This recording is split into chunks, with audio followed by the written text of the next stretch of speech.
Clapperboard, don't forget to like, share, comment, and subscribe for more emotional stories that touch your heart. Broken heart sparkles.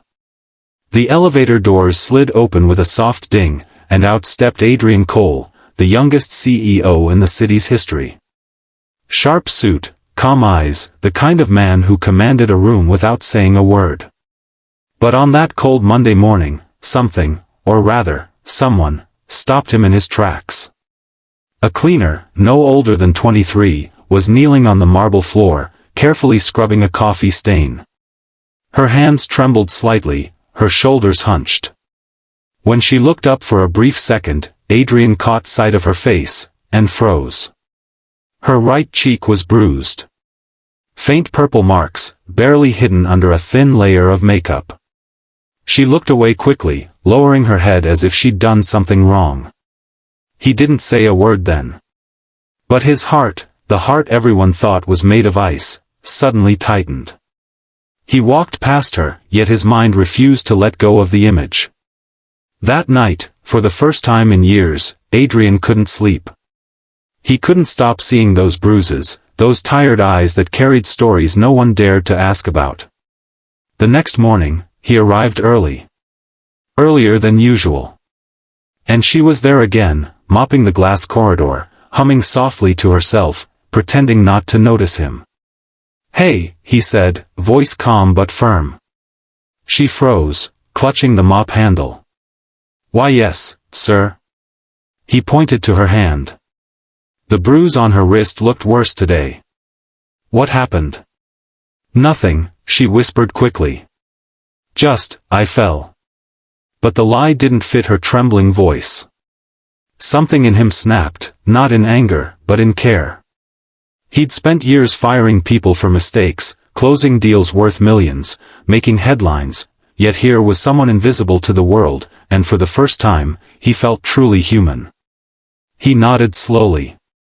"You fell," he repeated softly. "All right."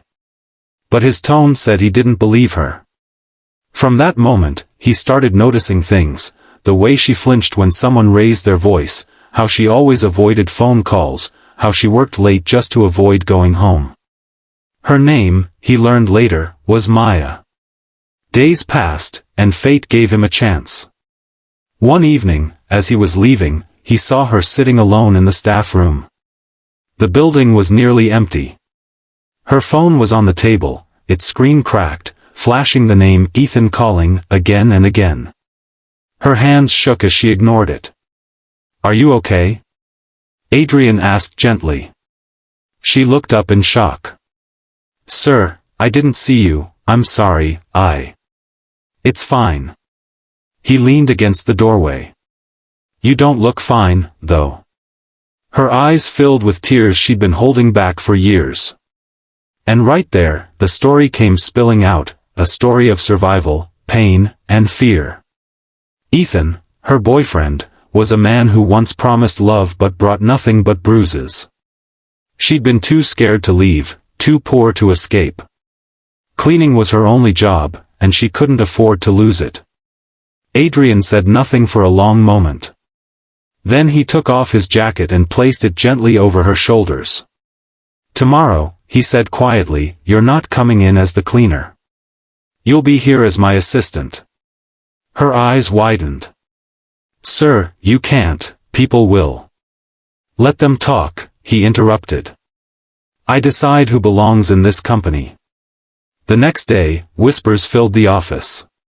The cleaner, working beside the CEO?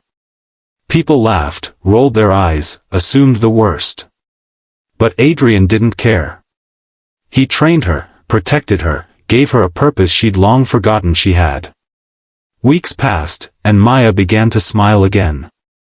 The bruises faded, but her spirit, that was what Adrian wanted to heal.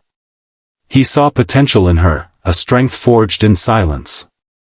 But just as things seemed to settle, the past came storming back. One rainy afternoon, Ethan showed up at the building. Angry. Desperate. Drunk.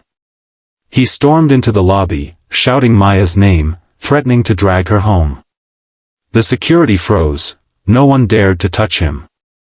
Until Adrian appeared. He walked straight up to Ethan, eyes calm but voice cold as steel. "You have 5 seconds to leave this building before I make sure you never step foot here again." Ethan sneered, "Who do you think you are?" Adrian didn't raise his voice. "The man who won't let her suffer another day." The silence that followed was heavier than thunder. Ethan lunged, and was stopped instantly by 2 guards Adrian had signaled seconds earlier. Within moments, Ethan was escorted out, banned permanently. Maya stood there, trembling, tears falling freely. Adrian turned to her, eyes softening. "You don't have to be scared anymore," he said gently. "You're safe now." She broke down, sobbing, clutching his hand. Months later, Maya had become one of the most respected employees in the company. Confident, smiling, her eyes no longer hiding pain. And one day, during a company event, Adrian stood before the entire staff and said, "Sometimes, the people we overlook are the ones with the strongest stories." Maya taught me that success isn't about power, it's about kindness, courage, and giving someone a reason to believe again. The crowd applauded. Some cried. And Maya, standing beside him, couldn't stop smiling. The CEO who once ruled with logic had learned to lead with heart. And the cleaner who once hid her bruises had found her strength, not just because someone saved her, but because she finally believed she deserved to be free. Speech balloon, tell us in the comments, what would you have done if you were Adrian? Don't forget to like, share, and subscribe for more stories that remind you there's still good in this world. Red Heart.